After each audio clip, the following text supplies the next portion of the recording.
ನಮಸ್ಕಾರ ಗೆಳೆಯರಿ, stock market Kannada ಚಾನಲ್ಗೆ ಸ್ವಾಗತ ಸುಸ್ವಾಗತ.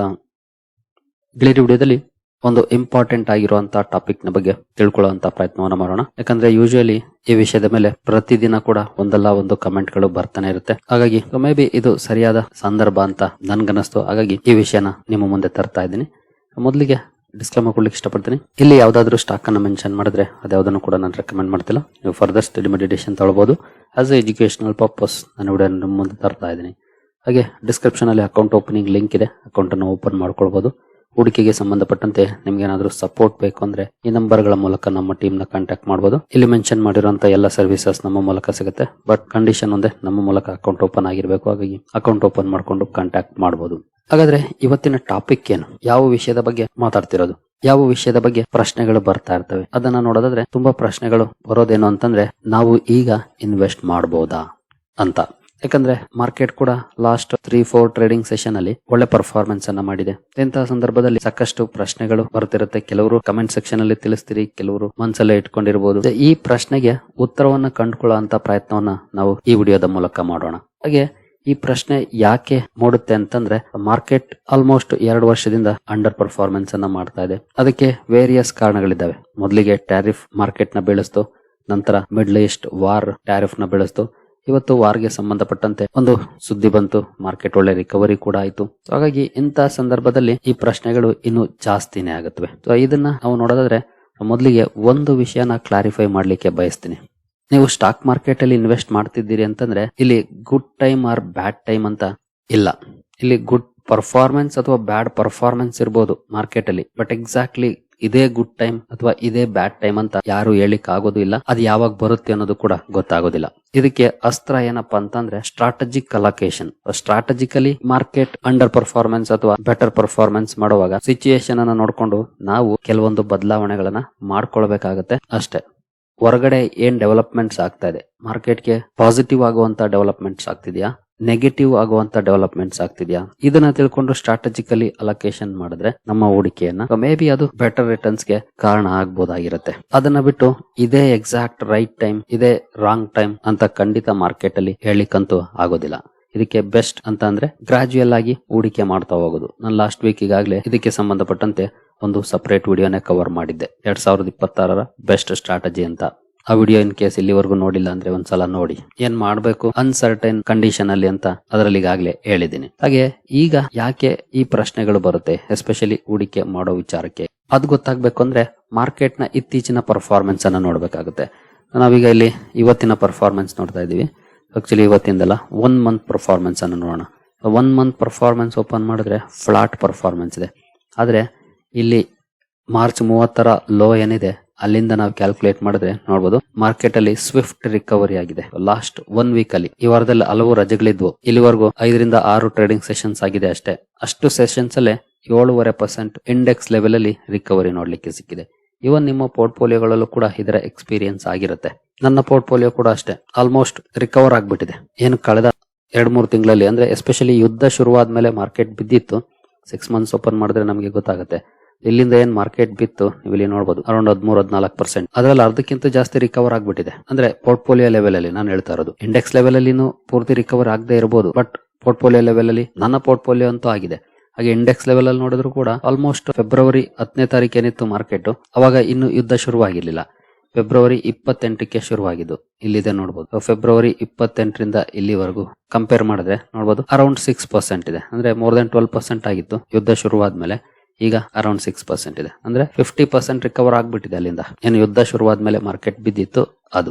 ಹಾಗೆ 1 ಮಂತ್ ಪರ್ಫಾರ್ಮೆನ್ಸ್ ಅನ್ನು ನೋಡಿದ್ರೆ ಬಿದ್ದು ಮತ್ತೆ ರಿಕವರಿ ಕೂಡ ಆಗಿದೆ. ಸೊ ಈ ತರದ ಸನ್ನಿವೇಶದಲ್ಲಿ ನಾವು ಹೂಡಿಕೆಯನ್ನ ಮಾಡಬಹುದಾ, ಈ ವಿಚಾರವಾಗಿ ಹೇಳೋದಾದ್ರೆ ಖಂಡಿತ ನಾನು ಯಾವಾಗ್ಲೂ ಹೇಳೋದು ಒಂದೇ, ನಾವು ಹೂಡಿಕೆಯನ್ನ ಖಂಡಿತ ಯಾವಾಗ್ಲೂ ನಿಲ್ಲಿಸಬಾರದು. ಯಾಕಂದ್ರೆ ಅದರಲ್ಲೂ ಇಂಥ ಸನ್ನಿವೇಶದಲ್ಲಂತೂ ನಿಲ್ಸಕ್ಕೆ ಹೋಗ್ಬಾರ್ದು. ಮಾರ್ಕೆಟ್ ಪೀಕ್ ಅಲ್ಲಿ ಇದ್ದಾಗ ಬೇಕಾದ್ರೆ ಸ್ಟಾಪ್ ಮಾಡ್ಬಿಡಿ ಸ್ವಲ್ಪ ದಿನ, ಬಟ್ ಮಾರ್ಕೆಟ್ ಬಿದ್ದಾಗ ಅದು ಒಳ್ಳೆ ಅಪಾರ್ಚುನಿಟಿಯನ್ನ ಕೊಡ್ತಾ ಇರುತ್ತೆ. ಒಳ್ಳೆ ವ್ಯಾಲ್ಯೂಯೇಷನ್ ಅಲ್ಲಿ ಬೈ ಮಾಡೋದಕ್ಕೆ ಕೂಡ ಸಾಧ್ಯ ಆಗುತ್ತೆ. ಅಂತ ಸಂದರ್ಭದಲ್ಲಿ ನಾವು ಆಕ್ಚುಲಿ ಅವಕಾಶವನ್ನ ಪಡ್ಕೊಳ್ಳೋ ಅಂತ ಸಂದರ್ಭ, ಒಳ್ಳೊಳ್ಳೆ ಸ್ಟಾಕ್ ಗಳು ಡಿಸ್ಕೌಂಟ್ ಅಲ್ಲಿ ಸಿಗುವಂತ ಸಂದರ್ಭ. ಅಂತ ಕಡೆ ನಾವು ಹೂಡಿಕೆಯನ್ನ ಸ್ಟಾಪ್ ಮಾಡಿದ್ರೆ ಈ ರೀತಿ ಸ್ವಿಫ್ಟ್ ರಿಕವರಿ ಆಗುತ್ತಲ್ಲ, ಅದು ನಮ್ಗೆ ಮಿಸ್ ಆಗುತ್ತೆ.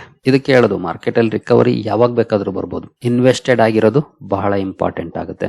ಹಾಗಾದ್ರೆ ಈಗ ಹೂಡಿಕೆ ಮಾಡ್ತೀವಿ ಅಂತ ಹೋಗೋದಾದ್ರೆ ಏನೆಲ್ಲ ಅಪಾರ್ಚುನಿಟೀಸ್ ಇದೆ ಗೆಳೆಯರೆ, ತುಂಬಾ ಚೆನ್ನಾಗಿ ಕಣಿಗೆ ಕಾಣ್ತಿರುವಂತ ಅಪಾರ್ಚುನಿಟಿ ಅಂತಂದ್ರೆ ಅದು ವ್ಯಾಲ್ಯೂಯೇಷನ್ಸ್. ಮಾರ್ಕೆಟ್ ತುಂಬಾ ಪೀಕ್ ವ್ಯಾಲ್ಯೂಯೇಷನ್ ಇಂದ ಕೆಳಗಡೆ ಬಂದಿದೆ. ಫಾರ್ ಎಕ್ಸಾಂಪಲ್ ನಾವು ನಿಫ್ಟಿ 500 ಚಾರ್ಟ್ ಅನ್ನ ನೋಡೋಣ. ಜಸ್ಟ್ ವ್ಯಾಲ್ಯೂಯೇಷನ್ಸ್ ಯಾವ ರೀತಿ ಬದಲಾವಣೆ ಆಗಿದೆ ಅಂತ ನಾನು ಸ್ಕ್ರೀನರಲ್ಲಿ ಓಪನ್ ಮಾಡಿದ್ದೀನಿ. ಪಿ ರೇಷಿಯೋ ಸೆಲೆಕ್ಟ್ ಮಾಡ್ತೀನಿ. ಜಸ್ಟ್ ಪಿ ರೇಷಿಯೋ ನೀವು ಇಲ್ಲಿ ನೋಡಬಹುದು. ನಿಫ್ಟಿ 500 ಇಂಡೆಕ್ಸ್ ನ ಮೀಡಿಯನ್ ಪಿ 24.2 ಇದೆ.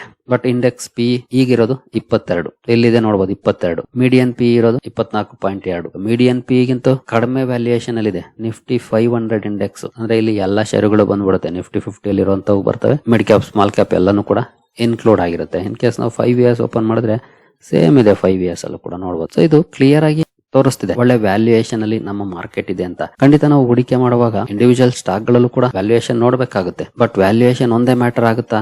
ಖಂಡಿತ ಇಲ್ಲ. ನನಗಾಗ್ಲೇ ಈ ಹಿಂದೆ ಕೂಡ ಸಾಕಷ್ಟು ಸಲ ಹೇಳಿದ್ದೀನಿ, ಬರೀ ನೀವು ಪಿ ನೋಡಿ ಏನಾದ್ರೂ ಸ್ಟಾಕ್ ಅನ್ನ ತಗೊಳ್ತೀರಿ ಅಂದ್ರೆ ತಗೊಳಕೊಳ್ಳೋದು ಗ್ಯಾರಂಟಿ. ಗ್ರೋತ್ ಕೂಡ ನೋಡಬೇಕು. ಜೊತೆಗೆ ಪಾಲಿಸಿ ಸಪೋರ್ಟ್ ಇದೆಯಾ ಆ ಸೆಕ್ಟರ್ಗೆ. ಫಾರ್ ಎಕ್ಸಾಂಪಲ್ ಪಾಲಿಸಿ ಸಪೋರ್ಟ್ ಅಂದ್ರೆ ನಿಮ್ಗೆ ಅರ್ಥ ಆಗ್ಬೇಕು ಅಂತಂದ್ರೆ ಸರ್ಕಾರ ಯಾವ ಕಡೆ ಗಮನ ಕೊಡ್ತಾ ಇದೆ ಅದೇ ಪಾಲಿಸಿ ಸಪೋರ್ಟ್. ಈಗ ಯಾವ ಕಡೆ ಸಪೋರ್ಟ್ ಮಾಡ್ತಿದೆ? ರಿನ್ಯೂವಬಲ್ ಎನರ್ಜಿಗೆ ಫೋಕಸ್ ಮಾಡುತ್ತೆ, ಇನ್ಫ್ರಾಸ್ಟ್ರಕ್ಚರ್ ಗೆ ಫೋಕಸ್ ಮಾಡುತ್ತೆ. ಈ ರೀತಿ ಪಾಲಿಸಿ ಸಪೋರ್ಟ್ ಇದೆಯಾ, ಅಲ್ಲಿ ಗ್ರೋತ್ ಗೆ ಅವಕಾಶ ಇದೆಯಾ? ಪಾಲಿಸಿ ಸಪೋರ್ಟ್ ಇದೆ ಅಂತಂದ್ರೆ ಅಲ್ಲಿ ಅಬ್ವಿಯಸ್ಲಿ ಒಳ್ಳೆ ಇನ್ಫ್ಲೋ ಬರುತ್ತೆ, ಲಿಕ್ವಿಡಿಟಿ ಜಾಸ್ತಿ ಆಗುತ್ತೆ, ಕಂಪನಿಗಳು ಕೆಪಾಸಿಟಿ ಎಕ್ಸ್ಪಾನ್ಷನ್ ಗಳನ್ನ ಮಾಡ್ಕೊಳ್ತಾರೆ, ಬಿಸ್ನೆಸ್ ಅವಕಾಶಗಳು ಜಾಸ್ತಿ ಆಗುತ್ತೆ. ಆಗ ನಾವು ಆ ಸೆಕ್ಟರ್ ಅಲ್ಲಿ ಅಥವಾ ಆ ಸ್ಟಾಕ್ ಗಳಲ್ಲಿ ಒಳ್ಳೆ ಪರ್ಫಾರ್ಮೆನ್ಸ್ ಅನ್ನ ಎಕ್ಸ್ಪೆಕ್ಟ್ ಮಾಡಬಹುದು. ಇದು ನಮ್ಗೆ ಇರುವಂತ ಮೇಜರ್ ಅಪಾರ್ಚುನಿಟಿ. ನಾವು ಜಸ್ಟ್ ಮಾರ್ಕೆಟ್ ಬಿದ್ದಿದೆ ಅಂತ ಏನಾದ್ರೂ ಮಾರ್ಕೆಟ್ ಇಂದ ದೂರ ಇರ್ತೀವಿ ಅಂದ್ರೆ ಅದು ನಾವು ಮಾಡುವಂತ ಮಿಸ್ಟೇಕ್. ಹಾಗಾದ್ರೆ ಈಗ ಹೂಡಿಕೆ ಮಾಡಬಹುದಾ? ನೆಕ್ಸ್ಟ್ ಮಾರ್ಕೆಟ್ ಮೇಲೆ ಹೋಗುತ್ತಾ ಅಂತ ನೀವು ಪ್ರಶ್ನೆ ಮಾಡಬಹುದು. ಮೇಲೆ ಹೋಗುತ್ತಾ ಅಂತ ಕೇಳಿದ್ರೆ ನಾನು ಹೇಳೋದು ಗೊತ್ತಿಲ್ಲ ಅಂತಾನೆ. ಯಾಕಂದ್ರೆ ನನಗೆ ಗೊತ್ತಿಲ್ಲ. ನನಗೆ ಗೊತ್ತಿರೋದೊಂದೇ, ಕ್ವಾಲಿಟಿ ಸ್ಟಾಕ್ ಗಳನ್ನ ಹೂಡಿಕೆ ಮಾಡಿ ಹೋಲ್ಡ್ ಮಾಡೋದು. ನಂದು ಸಿಂಪಲ್ ಸ್ಟ್ರಾಟಜಿ. ಸರ್ಕಾರ ಯಾವ ಕಡೆ ಗಮನ ಕೊಡ್ತಾ ಇದೆ, ಯಾವ ಕಂಪನಿಯ ಫಂಡಮೆಂಟಲ್ಸ್ ಚೆನ್ನಾಗಿದೆ, ಇತ್ತೀಚೆಗೆ ಒಳ್ಳೆ ಗ್ರೋತ್ ಆಗ್ತಾ ಇದೆ, ಎಲ್ಲಿ ಗ್ರೋತ್ ಅಪಾರ್ಚುನಿಟಿ ಇದೆ, ಆ ಕಂಪನಿಯ ಬ್ಯಾಲೆನ್ಸ್ ಶೀಟ್ ಸ್ಟ್ರಾಂಗ್ ಇದೆಯಾ, ಡೀಸೆಂಟ್ ವ್ಯಾಲ್ಯೂಯೇಷನ್ ಅಲ್ಲಿ ಸಿಗ್ತಿದ್ಯಾ, ಇದನ್ನ ನೋಡ್ತೀನಿ. ಆ ಸ್ಟಾಕ್ ಗಳಲ್ಲಿ ಇನ್ವೆಸ್ಟ್ ಮಾಡ್ತೀನಿ, ಕೂತ್ಕೋತೀನಿ. ಸಿಂಪಲ್. ಬಟ್ ಇದನ್ನ ತುಂಬಾ ಜನ ಕಾಂಪ್ಲಿಕೇಟ್ ಮಾಡ್ಕೊಳ್ತಾರೆ. ಸೊ ಕಾಂಪ್ಲಿಕೇಶನ್ ಮಾಡ್ಕೊಂಡಷ್ಟು ಲಾಸ್ ಆಗುವಂತ ಚಾನ್ಸಸ್ ಜಾಸ್ತಿ ಇರುತ್ತೆ. ಇನ್ ಕೇಸ್ ನಿಮ್ಗೆ ಕ್ಲಾರಿಟಿ ಇಲ್ವಾ, ಖಂಡಿತ ನಾವು ಅದಕ್ಕೋಸ್ಕರನೇ ಒಂದು ಟೀಮ್ ಬಿಲ್ಡ್ ಮಾಡ್ಕೊಂಡಿದ್ದೀವಿ. ಇನ್ ಕೇಸ್ ನಿಮ್ಗೆ ಏನಾದ್ರು ಸಪೋರ್ಟ್ ಬೇಕು ಅಂದ್ರೆ ನಾನು ನಮ್ಮ ಟೀಮ್ ನ ಕಾಂಟ್ಯಾಕ್ಟ್ ಮಾಡಿ ಅಂತ ಹೇಳ್ತಾ ಇರ್ತೀನಿ. ಸೊ ಇಂಟ್ರೆಸ್ಟ್ ಇರೋರು, ಹೂಡಿಕೆ ಮಾಡುವಂತ ಶಕ್ತಿ ಇರೋರು, ಸಪೋರ್ಟ್ ಬೇಕು ಅಂದ್ರೆ ಖಂಡಿತ ಕಾಂಟ್ಯಾಕ್ಟ್ ಮಾಡಬಹುದು. ಈಗಾಗಲೇ ಸಾಕಷ್ಟು ಜನರಿಗೆ ನಾವು ಹೆಲ್ಪ್ ಮಾಡ್ತಾ ಇದ್ದೀವಿ. ಅವರ ಗುಂಪಿಗೆ ನೀವು ಕೂಡ ಸೇರ್ಕೊಳ್ತೀರಿ. ಎಸ್ಪೆಷಲಿ ಯಾವ ಸೆಕ್ಟರ್ ಫೋಕಸ್ ಮಾಡಿದ್ರೆ ಬೆಟರ್ ಆಗ್ಬಹುದು, ನಿಮ್ಮ ರಿಸ್ಕ್ ಗೆ ತಕ್ಕಂತೆ, ನಿಮ್ಮ ರಿಸ್ಕ್ ಅಪಟೈಟ್ ಗೆ ತಕ್ಕಂತೆ ಫೋಕಸ್ ಮಾಡಬೇಕಾಗುತ್ತೆ. ನಿಮ್ಗೆ ಏನಾದ್ರು ಕನ್ಫ್ಯೂಷನ್ ಇದ್ರೆ ಖಂಡಿತ ನಮ್ಮ ಟೀಮ್ ನ ಕಾಂಟ್ಯಾಕ್ಟ್ ಮಾಡಬಹುದು. ನಾವು ಕೂಡ ಸಾಧ್ಯವಾದಷ್ಟು ಮಟ್ಟಿಗೆ ಸಪೋರ್ಟ್ ಅನ್ನ ಮಾಡ್ತೀವಿ. ಇನ್ನು ನೆಕ್ಸ್ಟ್ ಮುಂದುವರಿಯೋದಾದ್ರೆ ಇಲ್ಲಿ ಚಾಲೆಂಜಸ್ ಕೂಡ ಇದೆ. ಚಾಲೆಂಜಸ್ ಇಲ್ಲ ಅಂತ ಅಲ್ಲ, ಖಂಡಿತ ಚಾಲೆಂಜಸ್ ಇದೆ. ಯಾವ ಚಾಲೆಂಜಸ್? ಮೊದಲಿಗೆ ವಾರ್ ಸದ್ಯದ ಮಟ್ಟಿಗೆ ನಿಂತಿದೆ. 2 ವಾರಗಳ ಮಟ್ಟಿಗೆ ಸೀಸ್ ಫೈರ್ ಅನೌನ್ಸ್ ಮಾಡಿದ್ದಾರೆ. ಬಟ್ 2 ವಾರ ಆದ್ಮೇಲೆ ಏನಾಗುತ್ತೆ ಗೊತ್ತಿಲ್ಲ. ಯಾಕಂದ್ರೆ ಇರಾನ್ ಆಗ್ತಿರುವಂತ ಕಂಡೀಷನ್ಗೆ ಅಮೆರಿಕ ಒಪ್ಪುವಂತ ಚಾನ್ಸಸ್ ಅಂತೂ ತುಂಬಾ ಕಡಿಮೆ. ಬಟ್ ಇಲ್ಲಿ ಮಾತುಕತೆಗಳಾಗಿ ಇರಾನ್ ತಮ್ಮ ಕಂಡೀಷನ್ ಅಲ್ಲಿ ಏನಾದ್ರೂ ಬದಲಾವಣೆಗಳನ್ನ ಮಾಡ್ಕೊಳ್ಳುತ್ತಾ, ಇದೆಲ್ಲವೂ ಕೂಡ ಮ್ಯಾಟರ್ ಆಗುತ್ತೆ. ಹಾಗಾಗಿ ಚಾಲೆಂಜ್ ಕೂಡ ಇದೆ, ಇಲ್ಲ ಅಂತ ಅಲ್ಲ. ಬಟ್ ಈಗಾಗ್ಲೇ ಇಬ್ರು ಒದೆ ತಿಂದಿದ್ದಾರೆ. ಇಬ್ರು ಒದೆ ತಿಂದಿರೋದ್ರಿಂದ ಇನ್ನು ಒದೆ ಜಾಸ್ತಿ ಆದ್ರೆ ಸಮಸ್ಯೆ ನಮ್ಗೆ ಅಂತ ಅಡ್ಜಸ್ಟ್ ಮಾಡ್ಕೋತಾರ ಇಲ್ವಾ, ಇದನ್ನ ನಾವು ಕಾದು ನೋಡ್ಬೇಕಾಗಿದೆ. ಬಟ್ ಇದಕ್ಕೆ ಯಾವುದೇ ಕ್ಲಾರಿಟಿ ಅಂತೂ ಇಲ್ಲ, ಅದಂತೂ ಗೊತ್ತಿರೋ ವಿಷಯ. ಇನ್ನೊಂದು ಚಾಲೆಂಜ್ ಏನಪ್ಪಾ ಅಂತಂದ್ರೆ ಟ್ಯಾರಿಫ್ಸ್. ನಮ್ಮ ಸುಂಕಪ್ಪ ಸದ್ಯದ ಮಟ್ಟಿಗೆ ಯುದ್ಧದ ಕಡೆ ಗಮನ ಕೊಟ್ಟು ಟ್ಯಾರಿಫ್ ಕಡೆ ಗಮನ ಕೊಟ್ಟಿರ್ಲಿಲ್ಲ. ಬಟ್ ಈಗಾಗಲೇ ಟ್ಯಾರಿಫ್ ಸದ್ದು ಮಾಡ್ತಾ ಇದೆ. ಇರಾನ್ಗೆ ಯಾರೆಲ್ಲ ಆಯುಧ ಕೊಡ್ತಾ ಇದ್ದೀರೋ ಅಂತವ್ರ ಮೇಲೆ ನಾವು 50% ಟ್ಯಾರಿಫ್ ಹಾಕ್ತಿವಿ ಅಂತ ಹೇಳ್ಬಿಟ್ಟಾರೆ ನಮ್ಮ ಸುಂಕಪ್ಪ. ಜೊತೆಗೆ ಅಮೆರಿಕದ ಸುಪ್ರೀಂ ಕೋರ್ಟ್ ಇಂದ ಆರ್ಡರ್ ಬಂದ್ಮೇಲೆ ಸ್ವಲ್ಪ ವೀಕ್ ಆಗಿದೆ ಟ್ಯಾರಿಫ್ಸ್. ಬಟ್ ಸುಂಕಪ್ಪ ಬೇರೆ ದಾರಿಗಳನ್ನ ಹುಡುಕ್ತಾನೆ ಇದ್ದಾರೆ. ಹಾಗಾಗಿ ಈ ಚಾಲೆಂಜ್ ಕೂಡ ಇದೆ. ಬಟ್ ಇವೆಲ್ಲ ಚಾಲೆಂಜಸ್ ಶಾರ್ಟ್ ಟರ್ಮ್ ಅಲ್ಲಿ ಅಷ್ಟೇ. May be another 6 months impact ಮಾಡಬಹುದು, 3 months ಇಂಪ್ಯಾಕ್ಟ್ ಮಾಡಬಹುದು. But over the long run ಅಲ್ಲಿ ಖಂಡಿತ ಮಾರ್ಕೆಟ್ಸ್ ರಿಯಾಕ್ಟ್ ಮಾಡೋದಿಲ್ಲ. ತುಂಬಾ ಸಲ ಒಂದಷ್ಟು ರಿಯಾಕ್ಟ್ ಮಾಡುತ್ತೆ. ಈಗಾಗಲೇ ಕರೆಕ್ಷನ್ ಆಗಿತ್ತು ನೋಡಬಹುದು. ಯುದ್ಧ ನಿಲ್ಲುತ್ತೆ ಅಥವಾ ನಿಲ್ಲೋದಕ್ಕೆ ಮುಂಚೆನೆ ಒಳ್ಳೆ ರಿಕವರಿ ಆಯ್ತು. ಇವತ್ತು ಕೂಡ ಒಂದಷ್ಟು ರಿಕವರ್ ಆಯ್ತು. ಹಾಗಾಗಿ 7.5% ಅಪ್ ಆಗಿದೆ ಲೋ ಇಂದ ಇಂಡೆಕ್ಸ್ ಲೆವೆಲ್ ಅಲ್ಲಿ. ಸ್ವಿಫ್ಟ್ ರಿಕವರಿ ಬರುವಂತ ಚಾನ್ಸಸ್ ಇರುತ್ತೆ. ಬಟ್ ಅಷ್ಟೇ ಚಾಲೆಂಜಸ್ ಕೂಡ ಇದೆ. ಟ್ಯಾರಿಫ್ ಆಗ್ಬೋದು ಅಥವಾ ಯುದ್ಧದ್ದಾಗ್ಬೋದು. ಇನ್ನು Q3 ರಿಸಲ್ಟ್ ಸೀಸನ್ ಈಗಾಗಲೇ ನಾಳೆಯಿಂದ ಶುರುವಾಗ್ತಾ ಇದೆ. ರಿಸಲ್ಟ್ಸ್ ಅನ್ನು ಕೂಡ ನೋಡಿ. ಜೊತೆಗೆ ಈಗಾಗಲೇ ಹಲವು ಕಂಪನಿಗಳು ಬಿಸ್ನೆಸ್ ಅಪ್ಡೇಟ್ಸ್ ಅನ್ನ ರಿಲೀಸ್ ಮಾಡಿದ್ದಾವೆ. ಬಿಸ್ನೆಸ್ ಅಪ್ಡೇಟ್ಸ್ ಚೆನ್ನಾಗಿದೆ. ಮೇ ಬಿ ಅಲ್ಲಿ ಒಳ್ಳೆ ಪರ್ಫಾರ್ಮೆನ್ಸ್ ಬಂದ್ರು ಬರ್ಬೋದು, ಯಾರಿಗ್ ಗೊತ್ತು. ರಿಸಲ್ಟ್ ಬಂದ್ಮೇಲೆ ರ್ಯಾಲಿ ಕೂಡ ಬರ್ಬೋದು. ಹೀಗಾಗಿ ಅಪಾರ್ಚುನಿಟೀಸ್ ಇದೆ, ಚಾಲೆಂಜಸ್ ಕೂಡ ಇದೆ. ಬಟ್ ಚಾಲೆಂಜಸ್ ಅನ್ನ ಫೇಸ್ ಮಾಡದೆ ನಾವು ಒಳ್ಳೆ ಅಪಾರ್ಚುನಿಟಿಯನ್ನ ಗಳಿಸ್ಕೊಳ್ಳಕ್ಕೆ ಸಾಧ್ಯ ಆಗೋದು. ನಾವು ಹೊರಗಡೆ ನಿಂತ್ಕೊಂಡು ಚಾಲೆಂಜಸ್ ನ ನೋಡ್ತೀವಿ, ಆಮೇಲೆ ಡಿಸಿಷನ್ ತಗೊಳ್ತೀವಿ ಅಂದ್ರೆ ನಾವು ಔಟ್ ಆಫ್ ದ ಗೇಮೆ, ಅದ್ರಲ್ಲೇನ್ ಡೌಟ್ ಇಲ್ಲ. ಸೊ ಬೆಸ್ಟ್ ಸ್ಟ್ರಾಟಜಿ ಅಂದ್ರೆ ಗ್ರಾಜುಯಲ್ ಆಗಿ ಹೂಡಿಕೆಯನ್ನ ಮಾಡೋದು. ಈಗಾಗಲೇ ಹೂಡಿಕೆ ಮಾಡಿದ್ರೆ ಸಾಧ್ಯವಾದ್ರೆ ಅವರೇಜಿಂಗ್ ಮಾಡೋದು, SIP ಗಳಿದ್ರೆ ಜಾಸ್ತಿ ಮಾಡ್ಕೊಳ್ಳೋದು. ಇದನ್ನ ಮಾಡೋ ಮೂಲಕ ಖಂಡಿತ ನಾವು ಒಳ್ಳೆ ಲಾಭವನ್ನ ಗಳಿಸೋದಕ್ಕೆ ಹೆಜ್ಜೆಗಳನ್ನ ಇಡಬಹುದು. ಏನು ಮಾಡದೆ ನಾವು ಸುಮ್ನೆ ಕೂತ್ರೆ there is no change, same ಮುಂದುವರಿಯುತ್ತೆ ಅಷ್ಟೇ. ಬಟ್ ಲಾಂಗ್ ಟರ್ಮ್ ಯೋಚನೆ ಮಾಡಿ. ಶಾರ್ಟ್ ಟರ್ಮ್ ಅಲ್ಲಿ ಬರುವಂತ ಸಣ್ಣ ಪುಟ್ಟ ಕರೆಕ್ಷನ್ ಗಳ ಬಗ್ಗೆ ಅಲ್ಲ, ಲಾಂಗ್ ಟರ್ಮ್ ಯೋಚನೆ ಮಾಡಿ. ಇನ್ ಕೇಸ್ ಇನ್ವೆಸ್ಟ್ ಮಾಡ್ತೀರಿ ಅಂದ್ರೆ ನೆಕ್ಸ್ಟ್ 4-5 ಇಯರ್ಸ್ ಹೋಲ್ಡ್ ಮಾಡಕ್ ರೆಡಿ ಇರಬೇಕು. ಹಂಗಿದ್ರೆ ಮಾತ್ರ ಯೋಚನೆ ಮಾಡಿ. ಇಲ್ಲ ಸ್ಟ್ರೈಟ್ ಅವೇ ಸುಮ್ನೆ ಇದ್ಬೇಡಿ, ಅದು ಕೂಡ ಬೆಸ್ಟ್ ಆಗುತ್ತೆ. ಇಲ್ಲ ನಾನು ಒಳ್ಳೆ ವೆಲ್ತ್ ಬಿಲ್ಡ್ ಮಾಡ್ಕೊಳ್ಬೇಕು, ಫ್ಯೂಚರ್ ಗಾಗಿ ನಾನು ಹೂಡಿಕೆ ಮಾಡ್ತಿರೋದು ಅಂತ ಅಂದ್ರೆ ಇಂಥ ಸಂದರ್ಭದಲ್ಲಿ ಡಿಸಿಷನ್ ತಗೊಳ್ಬೇಕು. ಮೂರನೇ ಯೋಚನೆ ಮಾಡದೆ. ಸೊ ನನ್ಗಂತೂ ಹೊರಗಡೆ ನಿಂತು ನೋಡೋದಕ್ಕಿಂತ ಈಜೋದು ಬೆಟರ್ ಅನ್ಸುತ್ತೆ. But choice is yours. ನನಗೆ ರಿಸ್ಕ್ ಬೇಡಪ್ಪ ಅನ್ನೋರು ಆರಾಮಾಗಿದ್ಬಿಡಿ.